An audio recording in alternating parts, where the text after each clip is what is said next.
if you add it all up, peak performance aging in a single sentence is, if you want to really rock till you drop, you want to engage in challenging, creative, and social activities that demand dynamic, deliberate play and take place in novel outdoor environments. That's peak performance aging in a sentence, literally.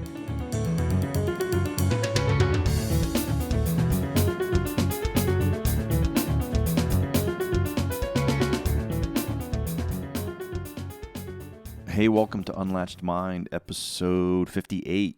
Hey, I took a little break, a couple months off here, so haven't released an episode in a few months, but hey, we're back at it. My guest today, Steven Kotler. Really excited to have Steven on. I've been following Steven Kotler's work for a while. Steven is a New York Times bestseller, an award-winning journalist, the executive director of the Flow Research Collective.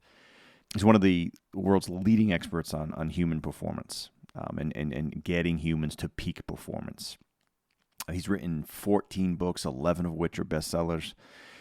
What a slacker. And just a great guy to talk to, and just someone who can truly just boil complex neuroscience-based, performance, topics down, and apply them in a real-world way. And for our discussion, we really focused on his new book. The title of it's "Nar Country: Growing Old, Staying Rad." What I really love about the book, if I roll it up to the, a couple seconds of summary here, it's really, the whole idea that you can't learn fast after a certain age, or that window closes and you can't teach an old dog new tricks. He really calls bullshit on a lot of that. He really does, and he backs it up with data, with neuroscience and practical application. So, and there's a swell in the scientific community that's really backing all this up. So, if it's super encouraging for folks as we get into our late 40s, 50s, 60s. The typical old school thought that, I'm kind of done. I can't really learn like I used to. There's some truth to certain elements of that, but nothing like we used to think. So very exciting. Anyway, all right, so let's jump in. Well, anyway, Steven Kotler, thank you so much for your time. I definitely want to jump into your book, obviously. I went through it. I went through the notes you had sent, and if someone reads this book and is not psyched out of their mind, they got to read it again because they read the wrong book. My opinion. I'm not blowing sunshine up your butt there. I truly mean that, because, and now maybe it's me.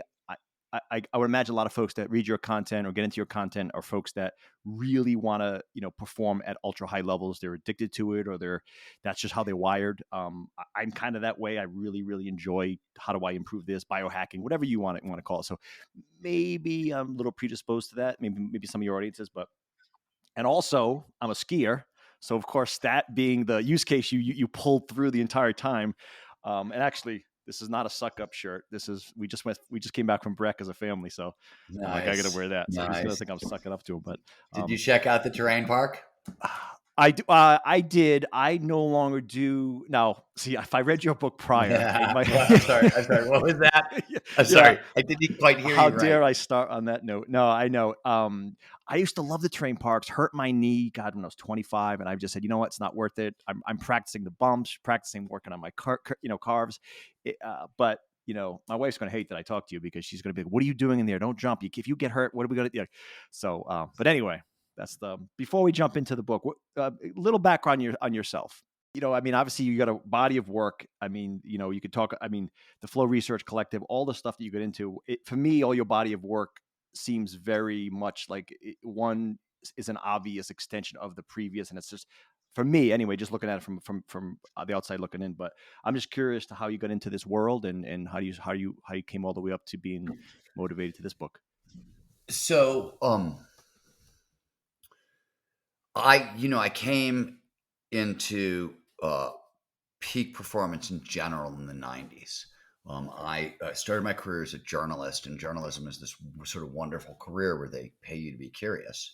And the two things I was most curious about: human performance, and really just how do we work, right? And what was different about my curiosity is And I got very lucky in the early 90s. Neuroscience was going through like a phase transition, and we had gone from caring about like what is this cluster of neurons in the back of the brain doing, and Yeah. to saying things like, well, how do emotions work? What is consciousness? What are altered states of consciousness, which flow is, right? So like the questions that I've spent my career on, suddenly neuroscience had these answers for, and I was very dissatisfied with psychological answers. They were squishy, they were subjective, there was endless arguing, and I wanted something that was like reliable, repeatable, and neuroscience is mechanism, and it's shared by everyone. So it was my way in. And the second thing I was interested in, and this is probably more relevant to this discussion, was action sports: surfing, skiing, rock climbing, snowboarding, and the like. And if you know anything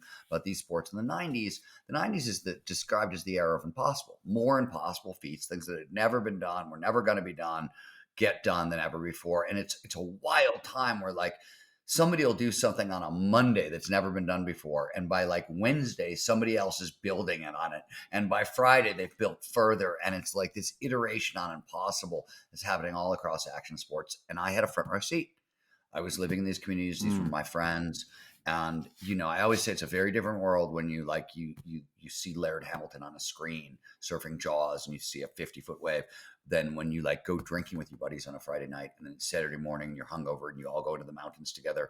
And then your friend does something that for all of recorded history, people have believed impossible. Right. That's a very different perspective.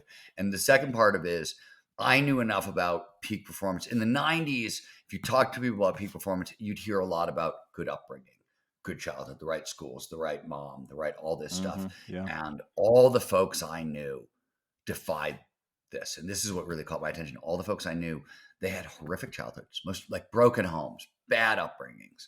They had very little education. They had almost no money. There's tons of risk taking in these communities and a lot of substance abuse.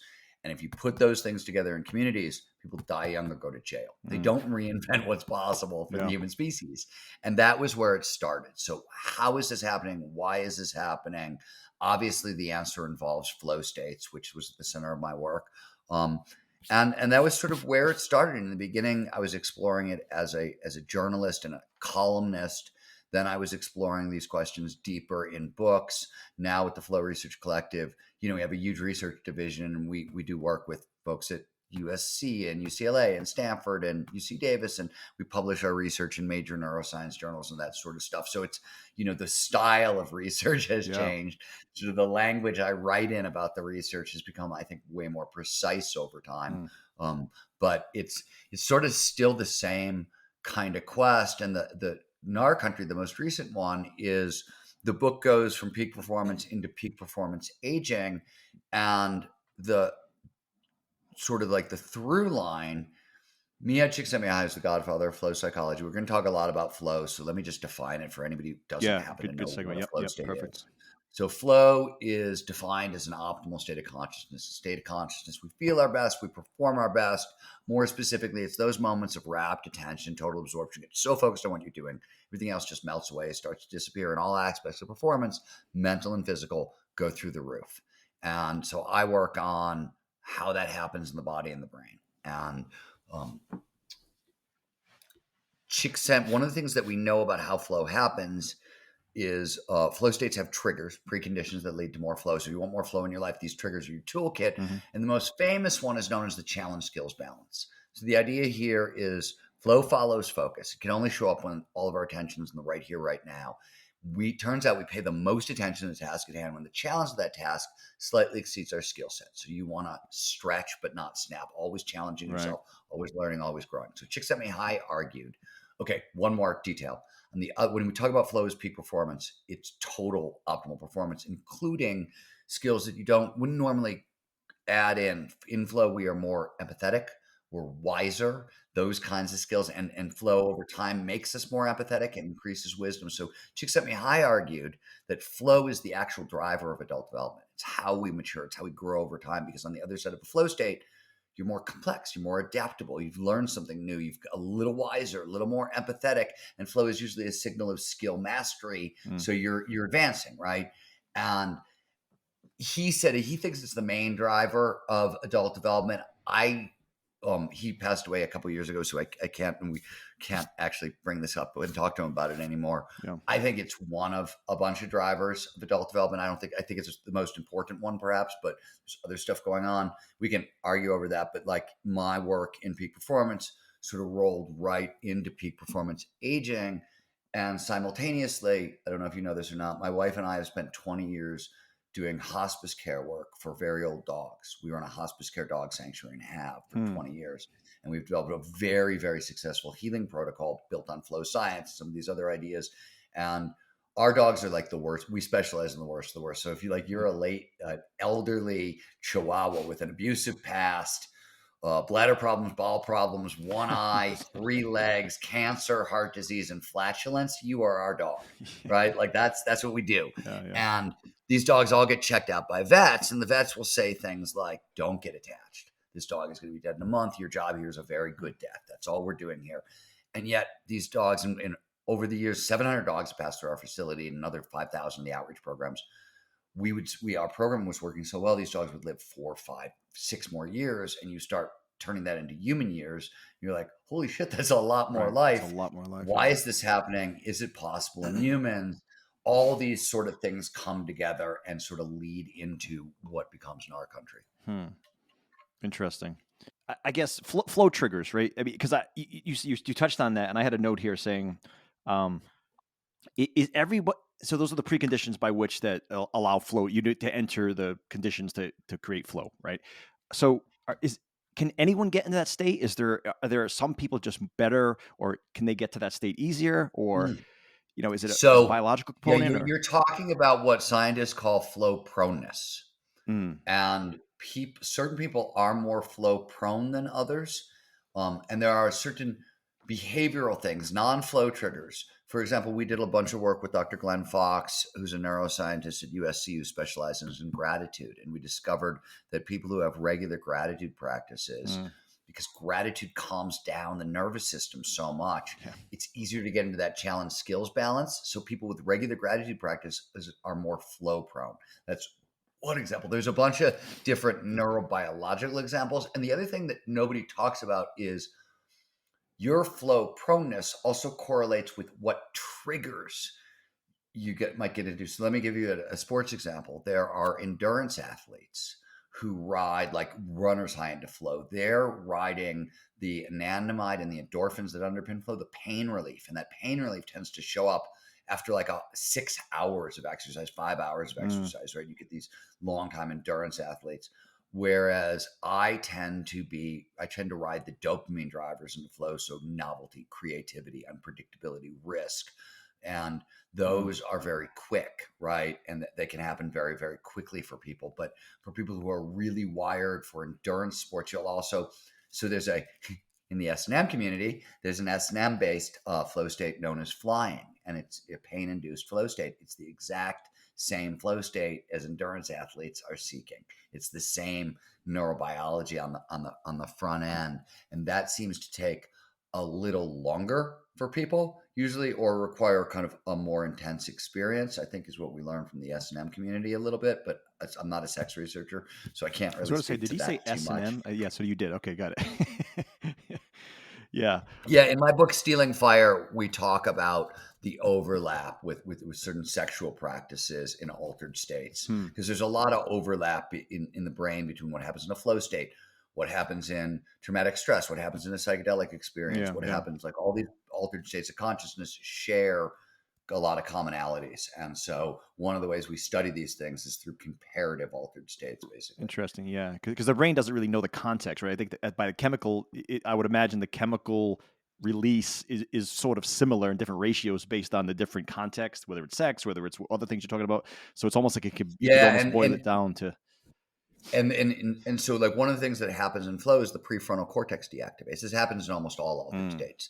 And this is the part of the brain that does sense of self, does time. Why does time pass strangely in altered states? Because time's a calculation performed all over the prefrontal cortex. The network goes down. You lose track of time. You lose your sense of self. That's all these things. And that's common in a lot of altered states, right? And we can get sort of we know very like more specific. There's like there's whole teams of guys. My favorite is Moshe Adel and Shahar Arzi. So Moshe Adel is the world's leading Kabbalah expert, and Shahar Arzi is a neuroscientist at the University of I want to say Jerusalem. And so Moshe Adel will come to him and be like, "Hey, in the Kabbalah it says if you do X, Y, and Z, this is what happens." And then they'll go into a scanner, an fMRI, and they'll like test it and see what's actually producing. They figured out one of the things in Kabbalah, unlike a lot, you can produce the doppelganger effect using so you can see yourself and ask yourself questions and blah, blah, blah. But it's the opposite of an out-of-body experience. In an out-of-body experience, you feel like your consciousness is leaving, but your body is staying. Here, your body is leaving, but your consciousness stays. And it's all the same part of the brain. It's the temporal parietal junction that does perspective. And it does both physical perspective, where are you looking at something from, and psychological perspective. So when you say people are more empathetic, they can see things from more sides. It's this part of the brain that gets really active. It's active in flow. It's why flow expands empathy. Out-of-body experiences are, among many other things, they're extreme. You're in a life-threatening situation and your brain goes, oh shit, let's change the perspective radically in a second to see if we can save your life. Right. First time I had an out-of-body experience, and they're really common. They show up in like 20% of the population. Have them, but I went skydiving and I jumped out of the plane and jumped right out of my body, and I was watching my body fall. And I was like, what? I was 18. I didn't know about any of this stuff. Who's that guy? I didn't know what was going on. I thought I was dying. Right. Wow. Like, and that was part of like where some of these questions first arose for me, because I was 17 years old when I had that experience. And what the hell caused that? Right. I wasn't very religiously inclined. I wasn't very, I was like, what the hell was that? Yeah. And why was that? And, now we know exactly, and we can reproduce it in the lab and things like that. It's neat. Interesting.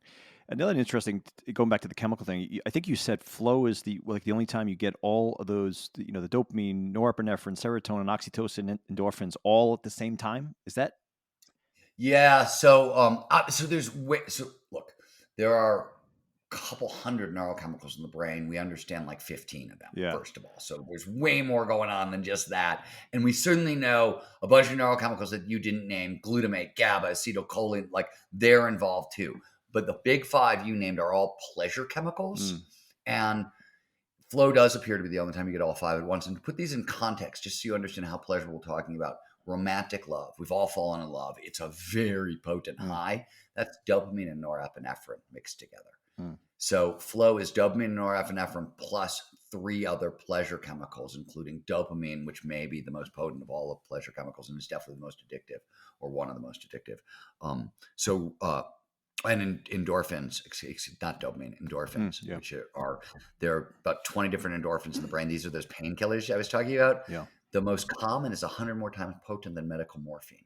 So it's the same chemical. Endorphins are internal opiates, like external opiates, morphine, heroin, those sorts of things. And our internal one, the most common one, is 100 times more potent than morphine, just to give you an idea of how pleasurable these chemicals are. And so what does this translate to in the real world in a behavior sense, in a psychological sense?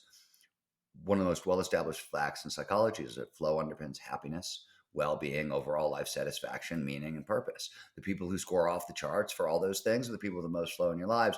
And if you want to kick ass until you kick the bucket, regular access to flow is really crucial. In fact, the last study Mihai Csikszentmihalyi did before he died was on flow proneness over time. And he wanted to know, does it drop off at any point? And what he found is the only time flow proneness goes away is if you start losing physical functionality.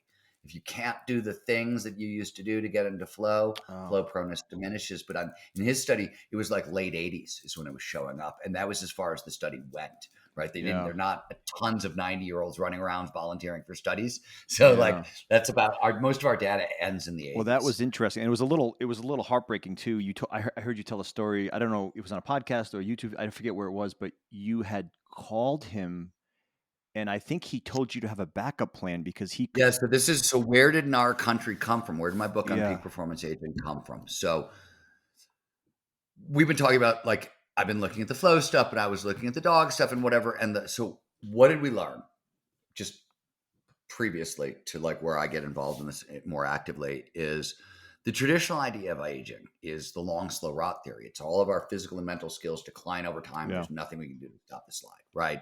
And that notion, it had been floating around for decades and centuries, but Freud codifies it. He writes something down in about 1904 that sort of locks that into stone. And all we do over the 20th century is prove Freud right, like in great detail. Yeah, yep. And then in the 90s, holes start showing up in all these theories. Everywhere we look, there's new holes and new holes. And we now know 25, 30 years later that Freud was totally wrong. The long, slow rot theory is totally wrong. And it turns out that all the skills that we thought declined over time, they're use it or lose it skills. Mm-hmm. And if we never stop using them, we can hold on to them, even advance them far later into life than ever we thought possible. Then I had this conversation with Mihai Csikszentmihalyi, Yeah. and Mike. It's the last. It was the last conversation. He died during COVID, and it was the last time I got to talk. And I called him up. He's been a lifelong outdoor athlete. He was a hiker, avid hiker, mountaineer, rock climber, and he really he knew some hardcore rock climbers. Like he knew their names, and he was much more involved. And I called him up. I just wanted to know. You never really talk about your action sports background. Like you talk about the artists, you talk about time and concentration camp. You just never address this. It's in these weird interviews you gave that are translated out of Italian. And that's how I know about a lot of this stuff, and through talking to you and your friends, but it's nowhere in the work. I want to know how action sports influence the work. I mean, obviously my work has been shaped by it. So and there's this huge pause, and I think I've offended him. And a minute goes by and 2 minutes go by, and I'm of all the people in the world I want to offend, Csikszentmihalyi is probably the top of the list I'd like to avoid, right? Literally, oh my God. Greatest mentors, yeah. Also, because this dude starts saying unkind things about me, I think my career as a flow researcher goes away, right? On top of everything else. And we've always gotten along. And so there's this huge pause, and he suddenly says, well, Stephen, you got to be careful. And at that point, I thought he had lost. I knew he'd had a stroke. He was in his 80s. I thought, I was oh shit, he's lost the plot. He doesn't actually know what we're talking about. And I was well, Mike, he asked me to call him Mike. It wasn't Mihai, or Mihaly. I said, well, Mike, what are you talking about? I got to be careful. What do you mean? He's yeah, man, you do something your whole life for flow. And then you get to be my age and forget about climbing rocks or climbing mountains. I can barely get out of bed most days. You got to have a backup plan. You got to be careful. And what he was telling me, this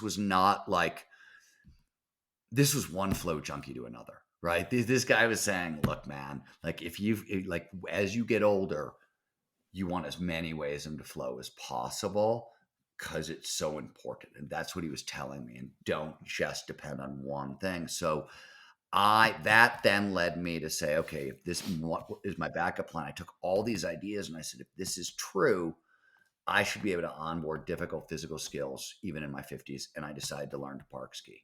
And there were a bunch of reasons, but essentially I was a big mountain guy. Right. Big mountain guy means you're risk, and now you're pushing farther and farther out there. You're skiing bigger and bigger lines. And that was how I got into flow. And I was Mike's right. This is what I want to do for the rest of my life with all my spare time. And if this is my only way into flow, I'm going to die or I'm going to get locked out. Right. This is stupid. And I knew creativity is a flow trigger. Pattern recognition is a flow trigger when you link ideas together. When a skier looks at a snowbank and goes, ooh, I could use that to throw a 180 or do a grind across it. That's pattern recognition. So I knew if I could teach myself how to park ski while the learning might be dangerous, once I got there, I would have a million more creative entrances into flow, because I could creatively interpret terrain features, and I could go mellow pattern recognition, mellow pattern recognition, mellow pattern recognition, and 3 in a row or 4 in a row produces as much dopamine as taking a big risk and hucking a 25-foot cliff, which is the thing I probably don't want to, always have to do for flow. Right. There might be days I might, you know what I mean? But if that, and it so resonated with me because I had hurt myself a number of times really early season before like the whole mountain had opened up, chasing flow by speed, like trying to ski faster and faster and Yeah. faster. And there's a million, it's early season. So like only the beginner runs are open and there's a million people. And suddenly you're playing dodgeball at 60 miles an hour. Yeah. And that's just dumb, Yeah. right? It's just dumb, but that's what flow junkies do. And so I was like, okay, I'm gonna, and it turned out, the way I chose like it worked, right? And I learned, I thought if it took 5 years, who cares? Great. Like it's a backup plan, but I did it I created this new learning theory and we did it in a season. And then my ski partner was using the same ideas and he went incredibly fast, incredibly far. And then we went back the next year and took 20 older adults and used the same idea and taught them how to park ski and park snowboard in like 4 days on the mountain, a ridiculously compressed time, same results, same kind of really accelerated learning and like a safe progression. Because it was really also about like the one thing that is true, older adults take longer to heal than younger adults. And that's still true. As the stem cell work progresses, so over the next 5-6 years, that's probably not going to stay true because we're very close to solving that particular issue. Yeah. That said, it's still an issue. And even though regenerative medicine for ligaments, for bones and tendons and ligaments, 3 words that I couldn't say, we've gotten really good. Like the medicine is really good and we can usually fix most things. So a lot of the problems of aging medically are going to sort of start to decline in that way. We're still not at like, you still want to stay safe. Yeah. And so we Well, found you didn't do a great job of staying safe with all due respect. What did you broke what? How many? There was some list I saw that you had broken, I don't know, everything. Well, I have broken 87 bones, but there's a caveat here. 65 of them were hairline fractures in my legs. My legs sort of spider webbed over time. My knees didn't fold properly, so every time I skied bumped, I'd put a hairline right, and I didn't know. And suddenly, like all my legs gave out at once, and like the doctor came out and he was like, "Your legs look like spider webs," and I was like, "Oh shit!" He's like, "I counted. There's Like, 65." And I was like, "Oh." But so a lot of those took place all at that one time, and yeah, I've broken a lot of bones, but I did not break anything during this experiment. Huh. That was the other thing. It's like, and even the injuries I got in the book, the biggest injury I got happened because a guy skied into me, and we were in the big mountains. We weren't anywhere near the terrain park, and it was and I freak shit is going to happen. Well, yeah. So I don't like that one doesn't count. You know what I mean? Yeah. 40 years, 40 years of skiing, that's happened one other time. When we say flow junkies, I mean, I was born in, the 70s and the 80s, and it was always adrenaline junkies.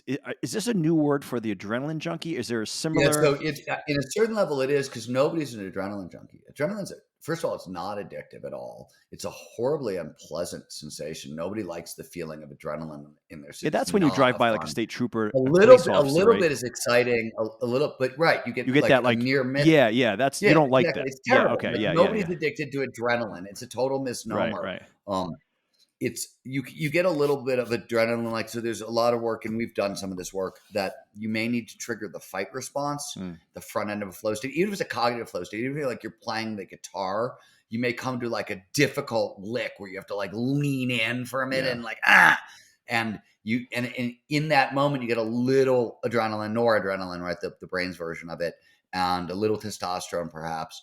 And that seems to help drive focus, like really concentrate focus.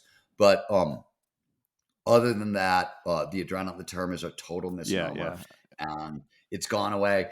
And flow junkie, so flow literally is it's known as the most addictive state on earth, right? It's just, as Chick Sent Me High once said, he's like, look, every other addiction leads backwards. Flow, because you're always advancing your skills, leads forwards into the future and where you want to go.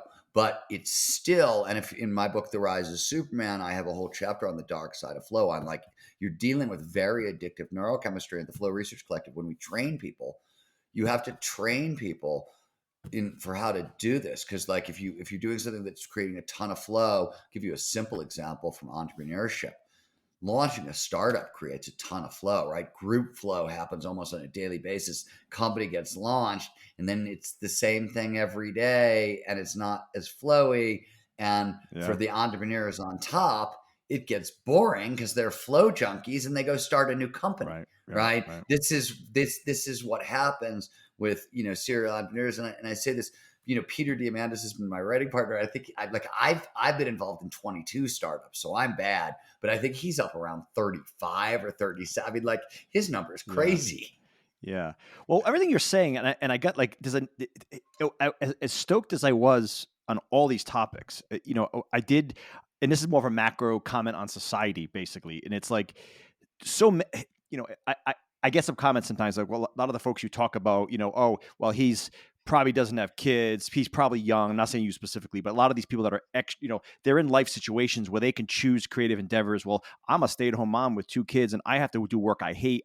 Flow is not something, it's almost like, Yeah, and I so don't, let me just speak to yeah. that first. So at the Flow Research Collective, we train people, and we work in 130 countries, and we train everybody from stay-at-home Mm, moms to soccer moms to insurance brokers to guys who have jobs they don't love to like C-suite executives to we train Bain Capital, Facebook, Audi, Accenture, the San Francisco Police Department, the Air Force. I mean, like yeah. a wide, huge swatch of people, and tens of thousands a month.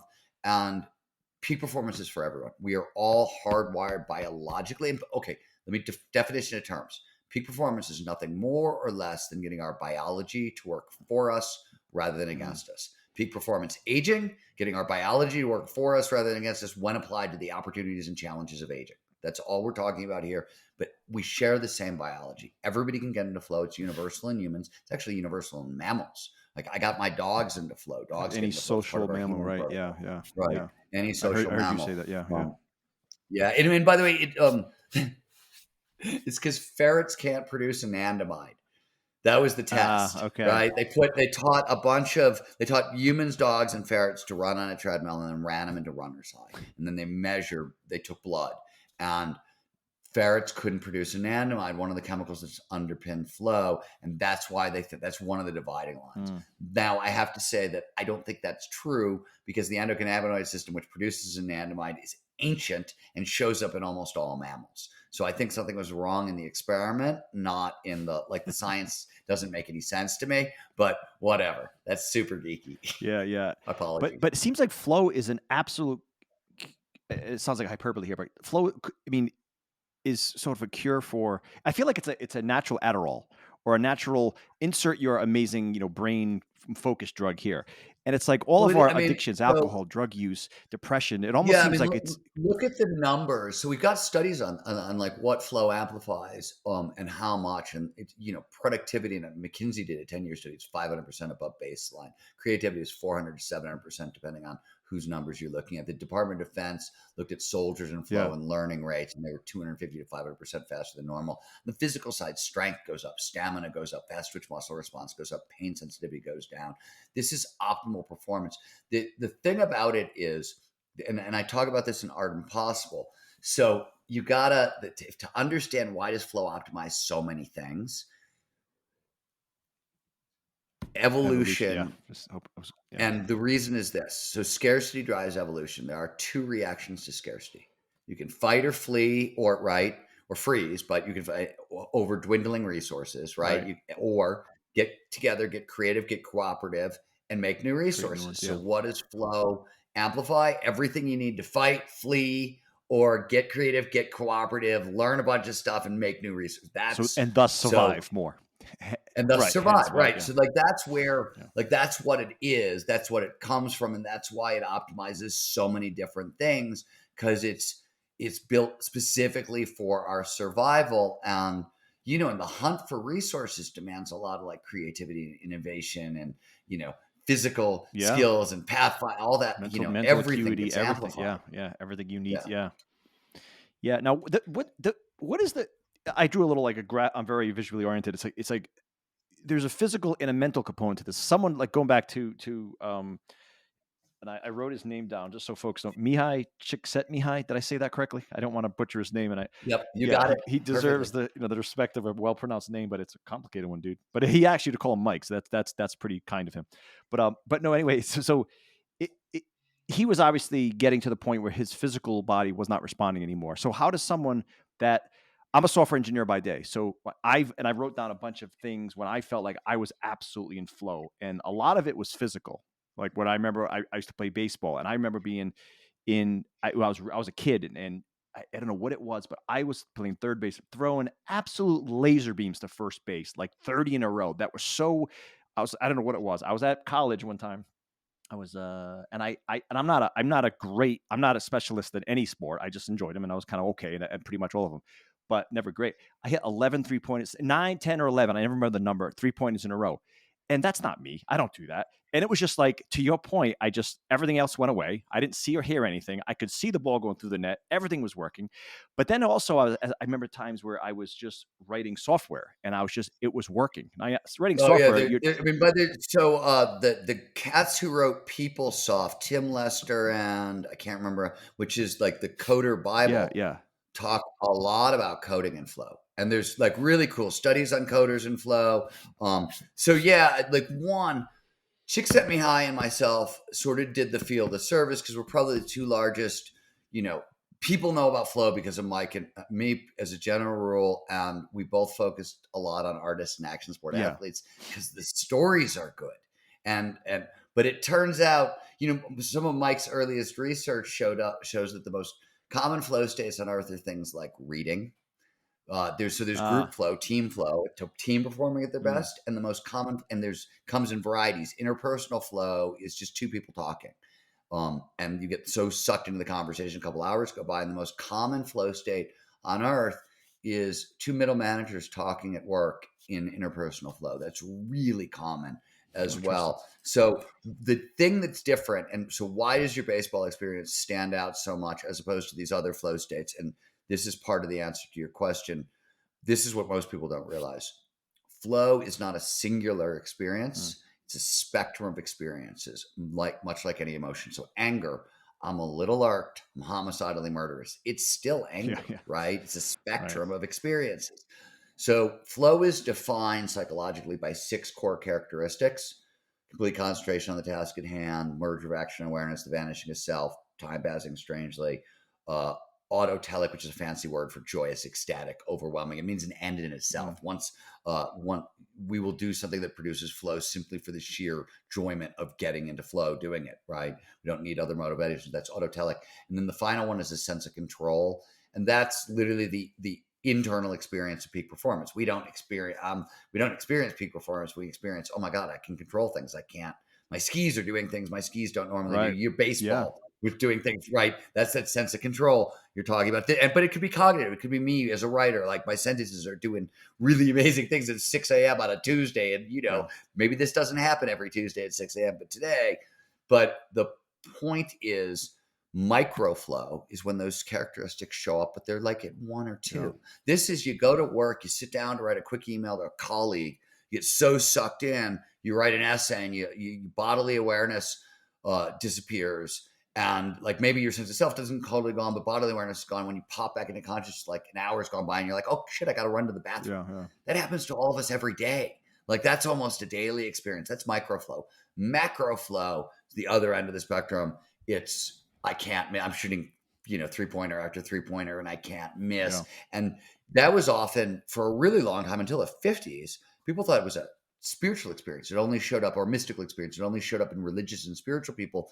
And then Abraham Maslow found it. He was doing a huge study on successful people. And he found that all successful people had found ways to alter their consciousness and get into flow and so flow is the commonality. The other commonality was the study group, random.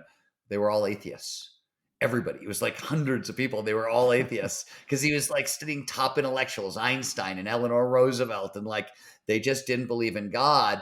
And as a result, mystical experiences were out. Maslow renames them peak experiences. Chick Set Me High renames peak experiences flow. And and the reason is he's running around the world talking to people about these peak experiences. When are you at your best? When you feel your best? Everybody says the same thing. Hey, when I'm at my best, I'm in this altered state. I don't know what happens, but every decision, every action seems to flow seamlessly, perfectly, effortlessly from the last. And so like he heard the term flow in like 40 countries. And finally he was like, okay, that's what we're going to call it. That's where it comes from. but it also describes how the experience makes us feel, right? Flow feels flowy, which is cool, Yeah. right? When every action decision, It's like the right? And it resistance has also gone gives away. you a look at Yeah. like one of the things that flow does. It's high speed, near perfect decision Mm. making. Yeah. Well, Near perfect being the operative sure, term, sure. right? Because you can make mistakes and flow Right. for sure, but you're going to be as good as you possibly can be. Yeah, yeah. It's like the resistance Probably a little it's like better. the resistance just goes away. The typical resistance you feel on every level just seems to diminish. Yeah, That's the diminishment of self. That's yeah, that the medial prefrontal cortex, which is your default mode network, all that stuff just gets really freaking yep, quiet. So what happens? Risk taking goes way right. up. Creativity, right? You're no longer doubting all your neat ideas. Like you're willing to consider all of them. Open mindedness, openness to experience, and all these traits. So openness to experience, for example, for peak performance aging becomes really critical. This is weird. This is a random one, but it's just really strange. They were asking about major personality traits, of which openness to experience is one, like the big five, right? And they like correlation to health and mortality and longevity and those kinds of questions. And it turns out for like happiness over time, they all play a role, but only openness to experience correlates with mortality. And it's wild. But like if people get very close to experiences, they're likely to die within a year. Mm, It's the craziest correlation. You're like, okay, stay yeah, curious, people. Stay curious. interesting. Huh. Very interesting. Now, getting back more because obviously flow underpins your book. But the other aspect of your book is that hey, this stuff doesn't atrophy as you get old. It's elusive like we normally think. If you just sit there and if you want to fight it, it's going to absolutely your brain. Because I always think okay, brain elasticity goes down, and you just sort of It feel doesn't. I mean, it doesn't. right, and So, that's I think we are um, disproving that but crap. we actually gain a whole bunch of cognitive abilities in our 50s. That's the whole crazy thing. There are certain things in the brain that decline over time, and they fall into a series of different Mm, categories. There's stuff that declines over time, and there's nothing we can do about it. And we wish we could, like white matter size decreases over time, and there's a bunch of problems that may have to do with bone mm, density. The cutting edge of brain health is bone health, because the bones are like the mineral factory for the body. All your nutrients, all your minerals are stored in your bone, and the brain runs on calcium among many other things, which is yeah. stored in the bone. So if bone density goes down over time, that could be like a lot of the cognitive stuff.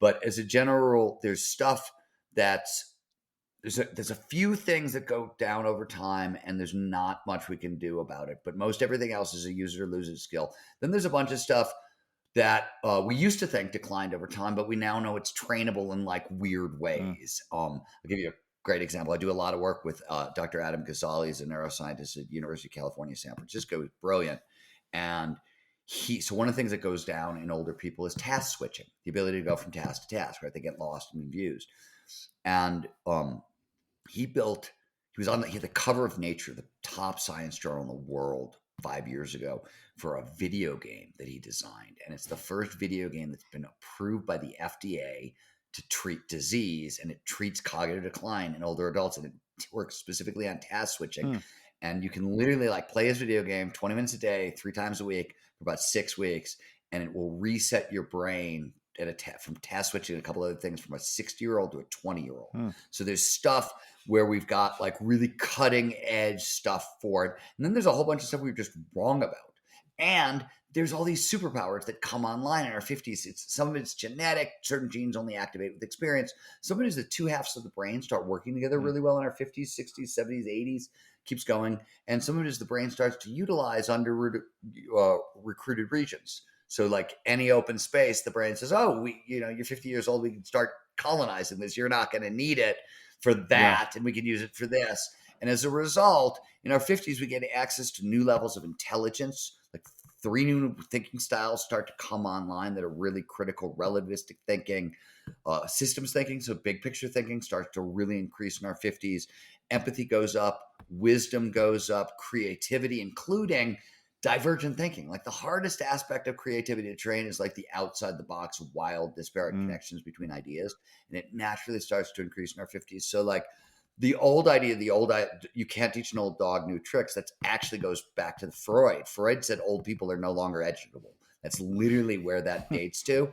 But it turns out old dogs are actually better at learning a whole bunch of different kinds of tricks than younger Mm. dogs. Like you've just got more brain power. So yeah, there's some stuff that like goes away, but if you were training the brain right and the body right, the stuff that really starts to come online is kind of amazing. And we're not utilizing it because we've got all these mistaken assumptions about what it means to be in the second half of our It's lives. encouraging. I mean, if nothing else, that's just, it's encouraging. And you do hear a lot of reading I do is you start to, I think a lot of things have sort of urban legend, myth, whatever, most entrepreneurs, successful ones start in their 40s or whatever, like most startups, like it's not the 22-year-old or 21-year-old Silicon Valley Yeah, I dude. mean, and if you look, I was just talking to somebody about this. Historians Yeah.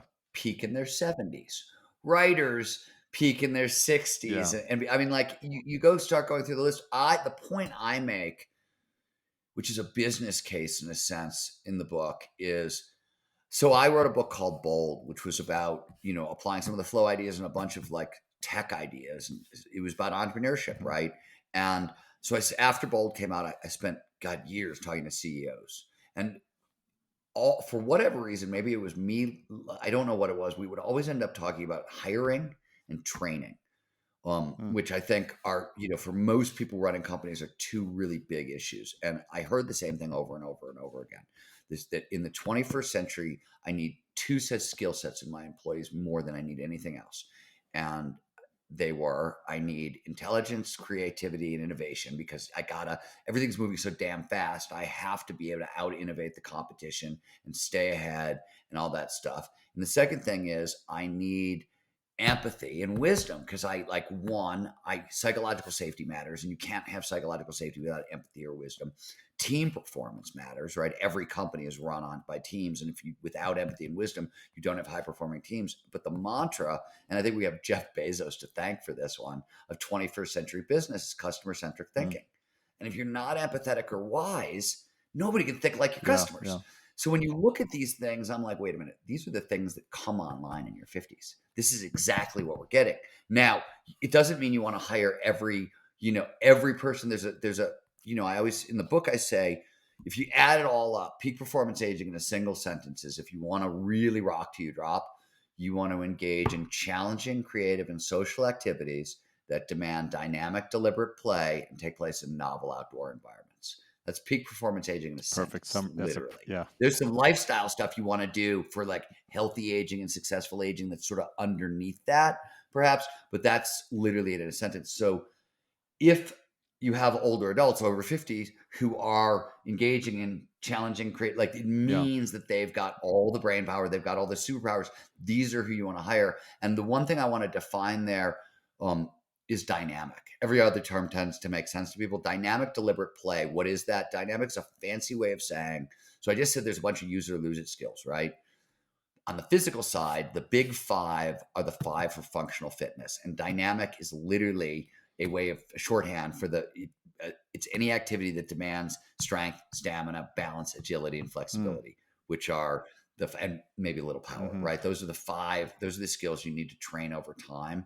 So, and deliberate play, lifelong learning is really key to preserving cognitive function for a whole bunch of reasons. We can talk about why, but turns out we've all heard of deliberate practice, repetition with incremental advancement, 10,000 Yeah. Yeah. hours, Anders Ericsson, Path to Mastery. Turns out deliberate practice is great for certain very particular skills, but in general, we all learn better through deliberate play. Deliberate play is repetition with improvisation or repetition without That's what repetition. that's what Means you do kids the do the same most. thing Isn't that's you where did kids? last time, Yeah. but you improv a little. I was going to Pardon me? say, I think, sorry to interrupt you, but I think I heard you say on one interview that one of the reasons kids and children learn so quickly because they're more engaged with deliberate play. And Yeah, but by the way, first of all, thank you for doing your frickin' homework because not oh, everybody no, no does, and I problem. Oh, totally it's appreciate it. this is. Really, I really like shout out to you, Vinny. Really Oh, thank you, appreciate it. Steve. Second of That all, means a lot coming from you yeah, because that's yeah, so one of the reasons I thought I could learn to park ski in my 50s was this idea. So we've all heard about the motor learning window, yeah, right? You can't become a ballet dancer or a gymnast after 25, and Some of that is true. Like there are certain things that like are a little easier to onboard under that, but most of it is not that. It's that the way we learn as kids is we Yeah. play, right? We're not attached, we're involved in the process. We're not attached to outcome. There's no shame, there's no embarrassment because there's no failure, right? When you're playing. And I always say with deliberate practice, you're only right with one if you do the exact same thing and build on it. With deliberate play, meaning like there's in 365 degrees, there's only 1 degree of right. With deliberate play, there's only 1 degree of wrong, which is you do what you did before and try to repeat it, right? Everything else you do is right. There's no wrong answer with deliberate play, right? It's so much more freedom. And if you look under the hood at like shame, embarrassment, self-consciousness, what these things do to learning, and more important, so what you get from play is a shit ton of dopamine and a ton of endorphins. I mean, play floods you with endorphins. And these are really good feel-good chemicals, but quick shorthand for how does learning and memory work in the brain. The more neurochemicals that show up at the front end of experience, the better chance it's going to move from short-term holding into long-term storage. Neurochemicals do lots of jobs. One of the things they do is they tag, especially reward chemicals, which is what we're talking about. They tag experiences, important, save for later. So, quick example of this in everybody's life. We remember our flow states. If you think back in your life, your memories are going to be the negative shit, right? That you want to avoid happening again. The positive shit, sometimes that's tied to historical stuff. I remember my wedding. I remember my bar mitzvah. I remember like those kinds of things, right? And then you remember flow states. Absolutely. Because they're locked in because of all these neurochemicals. So this is why that works. And you get all these more neurochemicals with play. So that's what, it's not that the motor learning window shuts. It's that we stop playing in the way we traditionally played.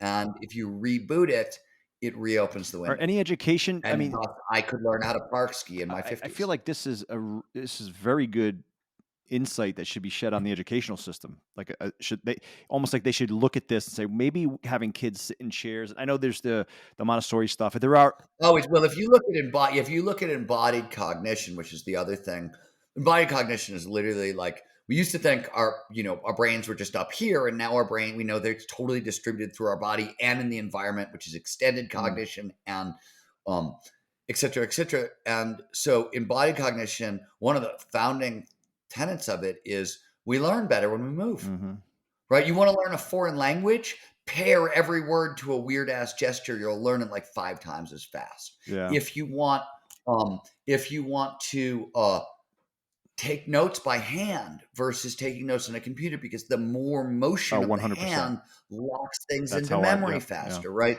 Like there's all kinds of stuff like this, and it goes on. What about that? I think you gave the infant example. I think you said an infant to 2 months. If a mom points to something when they say the infant. That information is in the. We turned all this into a training. Oh, that's right. Okay, maybe that's where I saw it.